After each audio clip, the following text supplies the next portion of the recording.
കഴിഞ്ഞ വീഡിയോ കണ്ടു കാണുമല്ലോ, എന്തുകൊണ്ടാണ് പീരിയഡ് ക്രാംസ് ഉണ്ടാകുന്നത്. അപ്പം അതിനോടനുബന്ധിച്ച് സ്ഥിരമായിട്ട് വരുന്ന ഒരു ചോദ്യമാണ് പീരിയഡ്സിന്റെ പെയിൻ. എന്നാണ് ചോദ്യം? പീരിയഡ്സിന്റെ ടൈം വർക്ക്ഔട്ട് ചെയ്യുക. ഇതിന്റെ ഉത്തരം totally dependent on the individual. കാരണം നമ്മൾക്ക് പലർക്കും പല പെയിൻ ടോളറൻസ് ആണ്.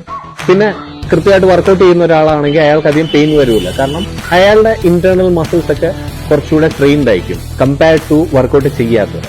അപ്പൊ അയാൾക്ക് അധികം പെയിൻ വരാനുള്ള സാധ്യത കുറവാണ്. പിന്നെ അയാൾക്ക് എന്തെങ്കിലും അസുഖം ഉണ്ടോ, PCOD അങ്ങനത്തെ ഇഷ്യൂസ് ഒക്കെ ഉണ്ടോ, അതിനെയൊക്കെ ബേസ് ചെയ്ത്. അപ്പോൾ ഇത് പ്യൂർലി ബേസ്ഡ് ഓൺ ഇൻഡിവിജ്വൽ ആണ്. നിങ്ങൾക്ക് വർക്ക്ഔട്ട് ചെയ്യാവില്ലയോ, നിങ്ങൾക്ക് പെയിൻ താങ്ങാവുന്നതാണെങ്കിൽ തീർച്ചയായിട്ടും നിങ്ങൾക്ക് വർക്ക്ഔട്ട് ചെയ്യാവുന്നതാണ്. അത് ചെയ്തുകൊണ്ട് നിങ്ങൾക്ക് ഒരു ബുദ്ധിമുട്ടും വരാൻ പോകുന്നില്ല. പക്ഷെ താങ്ങാൻ പറ്റാത്ത പെയിൻ ആണെങ്കിൽ കഴിവതും ഒരു ദിവസം വല്ലോ റെസ്റ്റ് എടുക്കുക എന്നുള്ളതാണ്. പീരിയഡ് ക്രാംസ് കൊണ്ടുണ്ടാകുന്ന പെയിൻ കുറയ്ക്കാൻ എന്തൊക്കെ ചെയ്യണം, എന്തൊക്കെ എക്സസൈസ് ചെയ്യണം എന്ന് അറിയാൻ ആഗ്രഹമുള്ളവര് എനിക്ക് പെയിൻ എന്ന വാക്ക് DM ചെയ്യുക. ഞാൻ ഇതിനെ ബേസ് ചെയ്തൊരു ബുക്ക് പ്രിപ്പയർ ചെയ്തുകൊണ്ടിരിക്കുകയാണ്. അതിന്റെ ഫ്രീ കോപ്പി നിങ്ങൾക്ക് അയച്ചു തരാം.